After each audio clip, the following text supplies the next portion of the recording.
Hey, welcome back. Eddie Inzauto, GamerNode.com, and I'm bringing you another board game review. This time, it is Eric M. Lang's Blood Rage from Cool Mini or Not and Guillotine Games. This is an area control, Viking-themed game with tons of combat, card drafting, and super cool miniatures like this. It is really good, really fantastic. I love it. Let's check it out. I'll tell you what I think.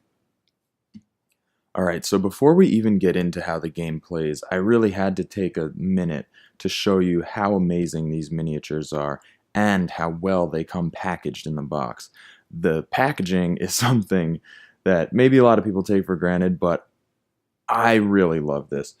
Every figure has a place that's molded out for it in the box, so you don't get them rolling around, knocking into each other. There's no risk of them breaking. This is a fantastic way to keep these minis, and you want to because they are so good. They're super detailed. They're all one piece. You don't have to put them together. That's really awesome. And like, let me just take a look. They're all different too. Each of the factions has different sculpts for their warriors and their leaders, and all of the different monsters you can add to your force are all different and really, really well designed and super detailed. Here, let's take a look at some of these. These are some of the leaders. So there you have one from the Wolf clan and one from the Serpent clan, and each of them has their their namesake faction design really well implemented into the way the sculpt looks. So that's just a couple of examples. Super awesome. This one you didn't see before, but it is one of the monsters. Really, really cool.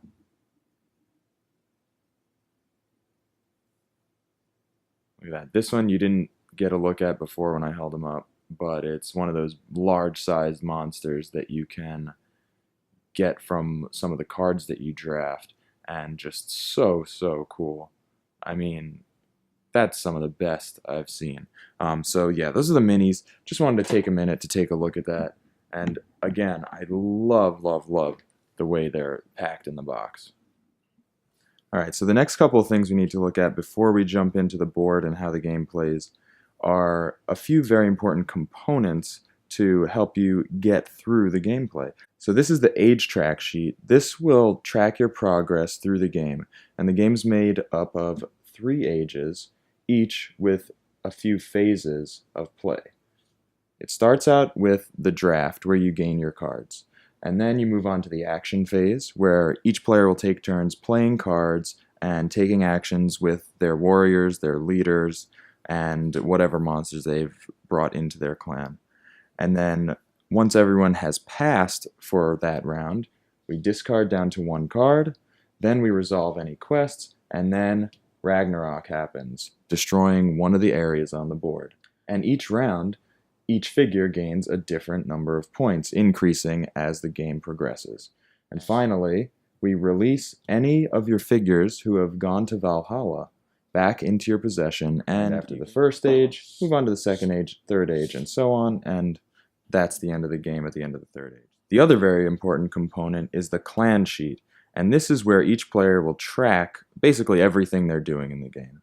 So this is where you will reduce your rage, which is the primary resource in the game that you'll be using in order to carry out actions, and each action costs a different amount of rage each round. Once you reach 0, you're done for that round. And at the bottom of the clan sheet, it shows the cost for each of the actions you can take in a round. It also has the rage, axes, and horns trackers, and these are things you'll be gaining by pillaging various areas on the map. And as those go up, you can gain more rage, you can gain more glory for winning battles, and glory is what this game uses as victory points, and you can gain a greater allotment of figures that are allowed to be placed on the board at any given time with horns. And then at the end of the game, if you reach a certain point on each of these tracks, you will gain a bonus of 10 glory or 20 glory. So getting to the end here is an important goal to strive for. This is also the place where you'll play some of your cards, particularly upgrades. So you have warrior upgrades, and here's an example of one. This is the Brothers in Arms, and this will give you improved strength for your warriors on the map. And that'll go over here on the warrior upgrade part of the board. Then you can play ship upgrades. Here, this one gains 4 glory when a ship of yours is destroyed. Then you have a leader upgrade, which goes on your leader. Or monster upgrades, of which there can be 2, which you play down here. And this will allow you to add a figure, like this guy, to your clan and use him, placing him out on the board, and having him assist in all your pillage actions and combat actions. Then finally, there are also 3 spots for clan upgrades, which are generally passive upgrades to your clan that give you special abilities. For example, we have this one right here, Tyr's Domain. After you reveal a quest card in combat, you can treat it as a +3 battle card. And battle cards are things we'll get into a little bit later. Here's another one, Frigga's Charm. Upgrade cards cost you 1 less rage to play. So this number on each card indicates how much rage you'll be spending when you want to use that card. And with Frigga's Charm in play, any subsequent clan upgrade, boom, will cost you 1 less. So this Thor's Glory, instead of costing 2, will cost 1. And then you'll play it there. And anytime you want to add a new upgrade in maybe a later round, you will have to either place it in an available space, or if there's no space left, you play it over the top of the card that already exists there, and that one is no longer applicable, and the new one takes precedence, and that's the upgrade that you have. So that's the clan sheet. That's where you're going to be tracking all of your progress in play. And now let's move on to the actual board. Okay, so here's the Blood Rage board, and as you can see, it is a map, and this is Midgard, and it's divided up into a bunch of different areas because Blood Rage is an area control game at its core. So you'll do the card drafting, and then you'll play your actions, and your goal, essentially, is to be able to control these different areas and pillage these locations to earn those rage points, axe points, and horn points. So when you begin the game, you seed the board randomly with these different rewards. They can be any of those aforementioned rage, axe, or horn tokens, as well as just straight up glory points, which is your victory point track around the end of the board. And then in Yggdrasil, you get 1 of each. So each time that you successfully pillage any of these areas, you will earn 1 bump up on the track on your player board, and then it can't be pillaged anymore. So, first, there will be a card draft. So you'll start with a hand of cards, you'll take a look, you'll choose 1, you'll pass it, the next player will pass you some cards, and you'll take 1 from there, and so on and so forth. It's just a regular draft, and then you end up with a hand of cards. And in those cards, like I said before, you'll have quest cards, battle cards, and upgrade cards, and you'll be using them throughout each round to basically do the best, pillage the most, control the most area, earn the most points, and go up on those various tracks on your board. So before you start, one of these areas may already be destroyed because this is Ragnarok. So you would look at one of these randomly, you'd see where it was meant to go, and that place would be no more. Then, on that age track, you would have the first age one flipped up, and you'd see that this area is going to be the next to go. And remember, you want to be there at the end of this age, because when this is destroyed and your soldiers, your warriors, die there, they earn glory points for a glorious Viking death. So that's always to remind you that that's going to happen. But throughout the round, players may invade with their characters. You know, maybe he comes in here. Maybe this guy decides he wants to go in there. Maybe this guy says, okay, I want to go in here. Maybe this guy comes in here. And you're going to be using your available rage to perform these various actions, one of which is the pillage. And the pillage is sort of the center of the game and the center of the game's interaction. So say your board looks like this. This is the orange leader and a few other warriors here. We can even put that there. So say the orange leader wants to pillage here. So what that means is he's going to say, I'm trying to take this rage point for my board, and we're going to fight over it because that's what Vikings do. So this blue character is in here. Now, after the orange character declares he's pillaging, the option goes around the board for players to jump in on this battle if there are available villages in this region. And each area has a different number of villages. So maybe this 3 village area is easier to shut off from your opponents. But this one is larger, it's 4. This one actually has 5, as does the one across from it. So maybe this blue character decides he wants to come in to increase his power in this fight, because, as I said earlier, there's that power number on the top of each card. So if we were to look at a warrior upgrade, it would show this 1, and that would be the strength. Well, not in this case. This actually gives you a bonus for having 2 warriors in the same place. It makes them, instead of 2 strength, they're 3 strength. But normally a warrior would be 1 strength, and the leader would be 3.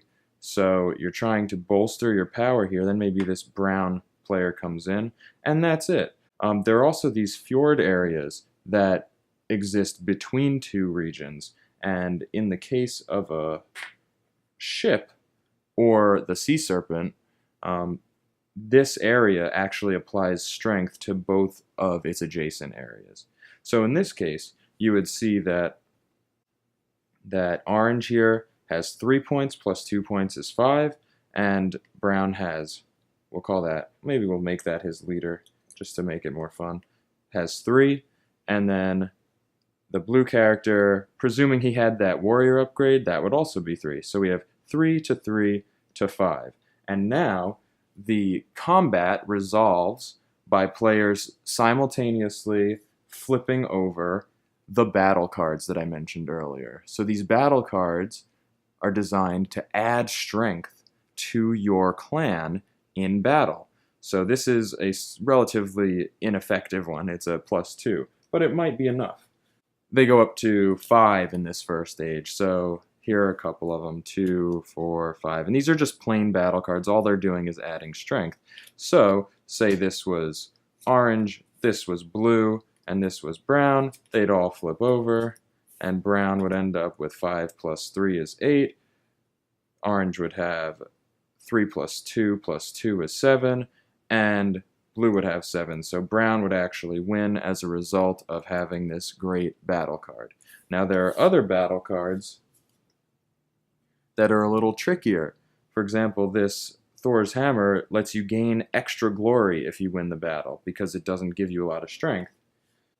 These Heimdall cards, they're also kind of tricky. They give you the same value as the highest revealed enemy card. If you're the pillager, you might want to play a card that gives you an additional clan stat if you win. It doesn't have a lot of battle strength, but it has extra bonuses. There are also other cards that are +0, but you get to steal maybe a rage or a glory from your opponent. Then there are other cards that, when played, eliminate the text of other players' cards, or they make the initial cards that are played get destroyed, and you have to play again. Then there are some cards that you play in addition to the card that you played initially. So you can play, say, that +5, and then add the Heimdall +2 card and really give yourself a boost. And there are a lot of different options there. You can also play cards. You could play a clan card. If you know you're going to lose, or you know you're going to win, or whatever, if you don't want to waste a battle card, you can play out a clan card because the losers always get their cards back, but the winner always loses his card. So that's something to think about. If you have sort of a crappy hand, but you have a lot of strength out on the board, you might want to ditch an upgrade card that you're not going to use so that you can save maybe your one good battle card or any type of strategy like that. You can really use the fact that the losers keep their cards and the winners lose their cards to your advantage, or strategize around that. So anyway, what happens after this is everyone who lost, and we'll say that was everyone who wasn't brown, gets sent to Valhalla. They're dead until the next age, and then he takes this token, flips it over, he earns that rage, and gets the amount of glory on the glory track for the number of axes that show on his axe track on his player board. And that's a battle. You can also take one action to move as many units from one area to any other area. So you might want to go to Yggdrasil. Doesn't have to be adjacent. You could go all the way over to here if there are spaces available. But any number from one area to another, that's a march, and that costs one rage. We said there's invasion, pillaging is free, and then all of the other costs are shown right on the card. So for upgrades, like we said before, it has a 2.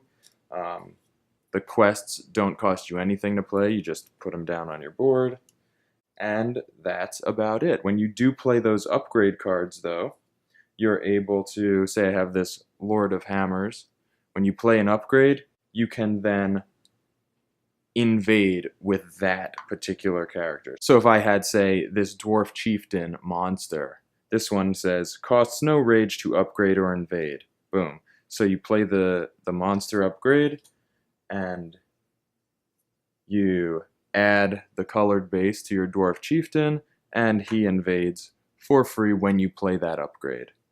And in the future, if he ends up going to Valhalla, comes back in the next stage, and you want to invade again, then you'll have to take a separate action to invade specifically with that monster. And that's the game. There's going to be a lot of pillaging. There's going to be a lot of jumping in on battles. Say this was here, you jump in there, they fight, somebody wins. If the pillager does not win the battle, this stays. Say brown invaded here, but blue came in and won. All these would go to Valhalla. This would not be taken because the pillager is the only one who can actually take the goods there, the spoils. Essentially, it's a defense of the pillage if another character comes in and blocks it. Yggdrasil is very special. As many characters, as many figures as you want can be in this center area. So it could essentially just be all of this in the center area if you have the horns to allow that many figures on the board. And then there's a big battle, and the winner gets one of each clan stat. So that's really important. Then at the end of each round, like we talked about earlier, you score your quests. Say blue had this set up and red was over here. Say blue has this card. That's score points for having the most strength in one of the blue areas. That's 5 points of glory. And red, a similar card, have the most strength in Mannheim. And there it is, 5 points of glory. And these quest values go up as the game progresses. So you'll be doing all of these different things to earn your glory. And when the new cards come out in later rounds, they get a lot more complex, a lot more shocking, the way you can turn combos into ultimate engines for success. And with the draft, it helps you actually build your strategy that way. And maybe one player has a strategy where they want to die. Maybe one player has a strategy where they want to fight. Maybe one player has a strategy where all they want to do is do quests and leave everybody alone. Maybe one player just really wants to up their clan stats and earn bonuses that way. There are so many different ways to win. And then you have the tactics of getting in the water here between two areas. you can earn a lot of points for being in the area where Ragnarok happens and having them die glorious deaths. And there's just so much to this game. It's so very simple with this board and these areas, but the way everything comes together with the draft, the combat, the movement, the rage currency, the tracks of different clan stats, all the upgrades, it just wonderful, wonderful design, and it's a ton of fun. I've lost this game miserably and had an amazing time doing it, just being chaotic. I've come in the middle of the pack and had a great time doing it, watching how everyone interacted and really striving to make my clan the best, but still failing.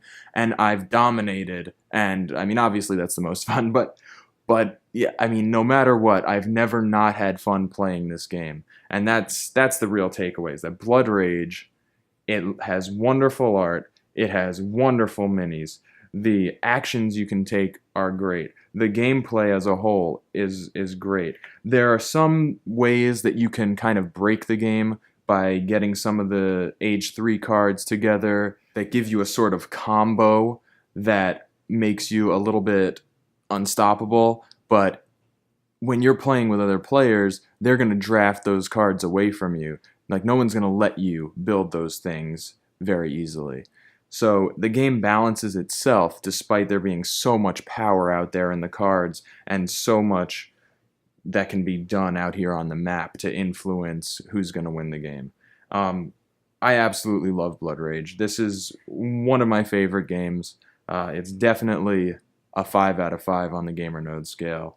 I totally recommend it. So this is an Eric M. Lang design from CMON. If you haven't played Blood Rage, I recommend you play it. I would say just go ahead and buy it. It's that good that I think you're going to like it, because it seems very, very conflict heavy. It's very Ameritrashy, right? Dudes on a map, fighting, Vikings, rah. But with the card draft and with all the strategy and the sort of action point allowance system in that rage meter, it feels a little Euro-y. It's kind of a hybrid game, but it appeals to both sides. I've played this game with people who only play Ameritrash games. I've played this game with people who only play Euro games. Nobody dislikes Blood Rage. And I think that's the thing. Nobody dislikes Blood Rage. And that's why it's got a 5 out of 5 here. Because I love it, and nobody else doesn't love it. So, CMON, designed by Eric M. Lang. This is Blood Rage. It's a 5 from GamerNode. Go get it. Go play it. Thanks for watching. If you like our videos, definitely give us a thumbs up and subscribe so you can always catch our new stuff. Check us out on Facebook and Twitter, and of course, go to GamerNode.com. Until next time, have a blast. Kill your friends. Go to Valhalla, die a glorious death. Blood Rage, yes.